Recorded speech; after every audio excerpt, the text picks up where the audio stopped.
청량의 한 고등학교에서 끔찍한 학교폭력 사건이 벌어졌습니다. 피해 학생이 학교에 도움을 요청했지만 학교 측이 묵살한 사실도 드러났습니다.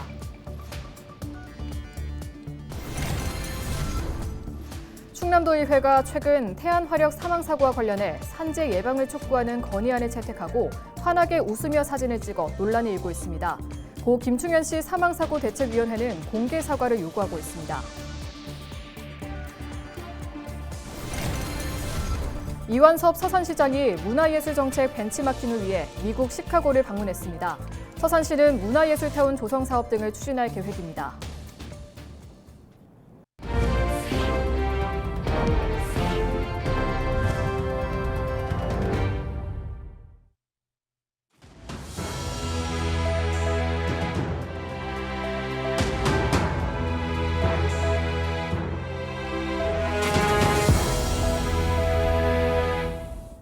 시청자 여러분 안녕하십니까? 헬로티비 뉴스입니다. 청양의 한 고등학교에서 끔찍한 학교폭력 사건이 벌어졌습니다. 가해 학생들이 수년 동안 피해 학생을 집단으로 폭행하고 괴롭힌 건데요. 학교 측의 미흡한 대응과 사건 은폐 의혹까지 불거지면서 경찰이 진상 파악에 나섰습니다. 자세한 소식 취재기자 연결해 들어보겠습니다. 임희정 기자, 이번 사건 설명해 주시죠. 네, 청양군의 한 고등학교에서 수년 동안 동급생을 폭행하고 괴롭혀온 고등학교 2학년 A군 등 4명이 경찰에 입건됐습니다. 이들은 모두 중학교 동창생으로 피해 학생에 대한 집단 폭행과 괴롭힘은 중학교 2학년 때부터 4년간 이어졌는데요. 이들은 피해 학생의 머리카락을 강제로 잘라버리는가 하면 신체 중요 부위를 촬영하기도 했습니다. 또 수십 차례에 걸쳐 230만 원 상당의 금품까지 빼앗은 것으로 드러났습니다. 문제는 학교 측의 부실한 대응입니다. 지난달 피해 학생이 직접 학교에 폭행 피해 사실을 알리며 가해 학생과의 즉각 분리를 요구했는데요. 학교 측은 다음 날이 수학여행이라는 핑계로 즉각 분리 조치를 미루고 가해 학생과 피해 학생이 함께 수학여행을 다녀오게 했습니다. 이런 가운데 가해 학생의 학부모 중 한 명이 현직 경찰로 알려지면서 사건 은폐 의혹까지 제기되고 있는데요. 피해자와 참고인 조사까지 마친 경찰은 이번 주 중 가해자들을 불러 자세한 범행 경위를 조사할 계획입니다. 교육청도 오는 20일 학교폭력대책심의위원회를 열고 징계 수준 등을 판단할 예정입니다. 네, 이번 사건과 관련해 지역 정치권에서도 질타의 목소리가 나오고 있다고요? 네, 그렇습니다. 11일 열린 충남도의회 본회의에서 이상근 의원과 박미옥 의원은 청양 학교폭력 사건을 언급하며 학교의 초기 대응이 미흡했다는 점을 강하게 비판했습니다. 그러면서 피해 학생 보호를 위한 적극적인 행정이 필요하다며 교육청의 책임 있는 대응과 재발 방지 대책을 촉구했습니다. 이에 대해 김지철 충남교육감은 현재 피해 학생에게 심리상담 등을 지원하고 있으며 관련 협의회를 구성해 실질적인 보호 조치를 하겠다고 전했습니다. 헬로티비 뉴스 임희정입니다. 네, 오늘 소식 여기까지 듣겠습니다. 보도국 임희정 기자였습니다. 다음 소식입니다. 충남도 의회가 최근 태안화력 사망사고와 관련해 산재 예방을 촉구하는 건의안을 채택하고 환하게 웃으면서 기념사진을 찍어 논란이 일고 있습니다.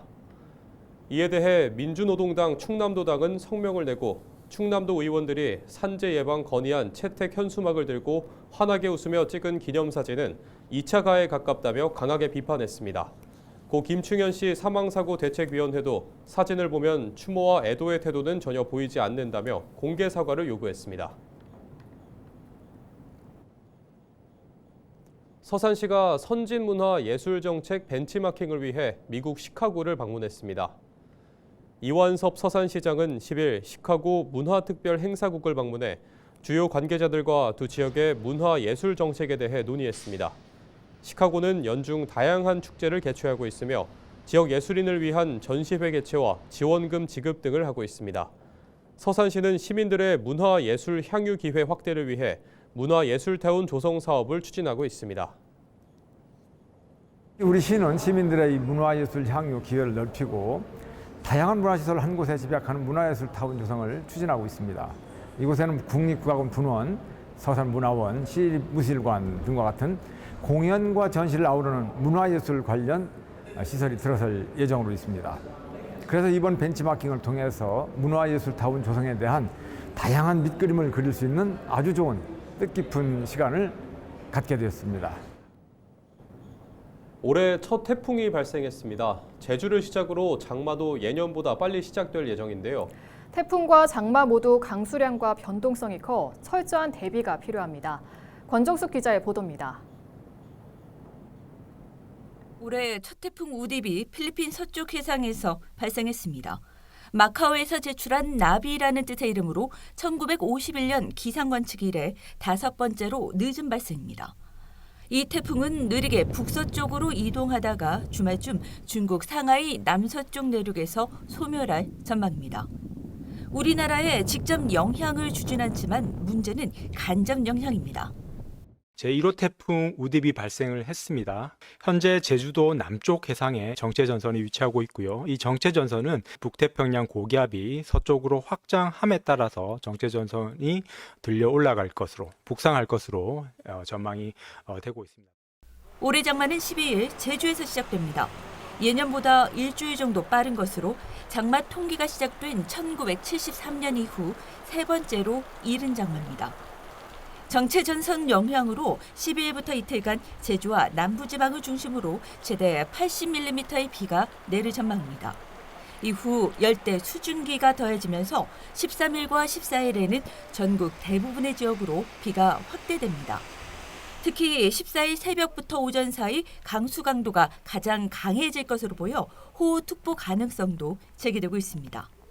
비로 인해 30도에 육박하던 낮 기온은 내려가겠지만 습도가 높아 후덥지근한 날씨는 계속됩니다. 필리핀 동쪽의 기류가 우리나라 쪽으로 북상해 오는 형태가 되겠고, 이 열대 공기와 차고 건조한 공기가 이동성 고기압이 동쪽으로 이동함에 따라 정체전선은 이 동쪽으로 약간 물러나는 형태가 되겠습니다. 북태평양 고기압에 의해서 들려 올려지면서 남해안까지도 정체전선에 의한 강수 가능성은 있습니다. 비는 15일과 16일에도 이어질 전망입니다. 악화된 태풍에서 남은 수증기와 북쪽 찬 공기가 충돌하며 또 한 차례 전국적인 비가 예보돼 있습니다. 특히 남부와 중부지방은 장마와 태풍 영향이 겹쳐 단기간에 많은 비가 쏟아질 수 있습니다. 기상청은 올해 장마와 태풍 모두 변동성이 커 홍수와 산사태 등 2차 피해로 이어질 수 있는 만큼 철저한 대비를 당부했습니다. 헬로티비 뉴스 권정숙입니다.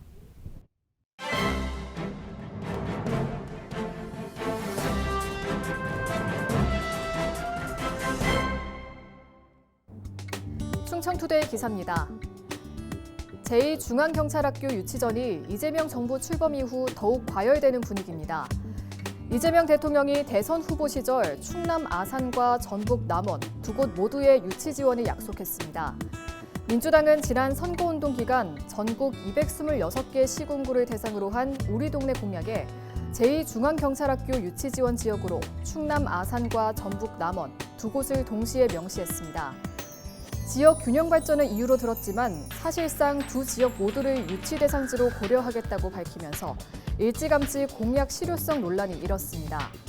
충남도 관계자는 정치적 유불리만 아니라면 충분히 승산이 있다고 본다며 어느 쪽에도 치우치지 않고 순수한 평가로 가겠다는 뜻으로 본다고 말했습니다. 그러면서 최종 발표가 11월 하반기로 예정돼 있다며 전북 남원시가 유치 활동을 펴는 만큼 충남 역시 지속적인 활동을 통해 유치 당위성을 확보하겠다고 덧붙였습니다. 민주당의 공약에서는 반영되지 않았지만 예산군도 1차 후보지로 선정돼 유치전에 나서고 있습니다.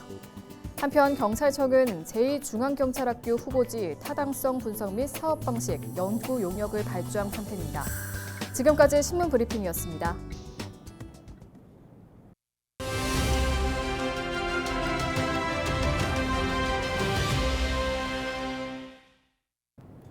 홍성군이 찾아가는 주민 참여 예산 학교를 운영합니다. 홍성군 기획감사 담당관 예산팀 김소련 주무관 전화 연결해서 자세한 내용 들어보겠습니다. 주무관님 안녕하십니까? 네, 우선 먼저 찾아가는 주민 참여 예산 학교를 운영하게 된 배경부터 짚어주시죠. 네, 홍성군은 주민 참여 예산제에 대한 국민의 이해도를 높이고 군민의 참신한 아이디어 발굴을 위해 찾아가는 주민참여 예산학교를 7월 15일까지 운영합니다. 예산학교는 읍면을 직접 찾아가는 순회교육인데요. 군정에 관심 있는 군민이라면 누구나 참여할 수 있습니다. 교육은 사전 수요조사를 통해 교육을 희망한 8개 읍면을 대상으로 1회씩 진행하지만 거주지와 관계없이 교육을 희망하는 읍면 주민은 자유롭게 참석이 가능합니다. 네, 구체적으로 어떤 교육이 이루어지는 건가요? 네, 교육은 전문 강사가 주민 눈높이에 맞춘 주민 참여 예산제의 2에 우수 제안사를 소개, 제안서 작성 실습 등으로 구성되는데요. 현재 진행 중인 주민참여예산 제안사업 공모와 연계하여 사업 아이디어 구체화 방법 등에 대해 중점적으로 안내하고 있습니다. 주민 체감도가 높은 사업이 추진되기 위해서는 군민의 적극적인 참여가 중요한데요. 찾아가는 주민참여 예산학교를 통해 단순한 예산 교육을 넘어 군민 스스로가 지역 문제를 인식하고 해결 방안을 제안하여 국민들의 창의적인 아이디어가 실질적인 지역 발전 사업으로 구현되는 계기가 될 것으로 기대하고 있습니다. 네, 주민 참여 예산 제안 사업 공모도 함께 진행된다고 하죠. 이 내용도 소개해 주시죠. 네, 홍성군은 9일부터 7월 18일까지 2026년도 예산 편성을 위한 주민 참여 예산 제안 사업 공모도 함께 진행 중입니다. 국민 누구나 홈페이지, 이메일, 우편, 방문을 통해 자유롭게 제안 사업 공모 신청서를 제출할 수 있는데요. 자세한 사항은 홍성군청 기획감사 담당관 예산팀으로 문의하시면 됩니다.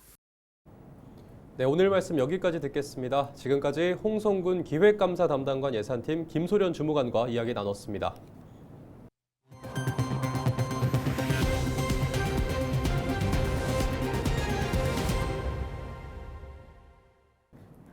충남도 내 맹문동 재배지에서 진드기의 일종인 응애 발생이 확인돼 피해 우려가 커지고 있습니다.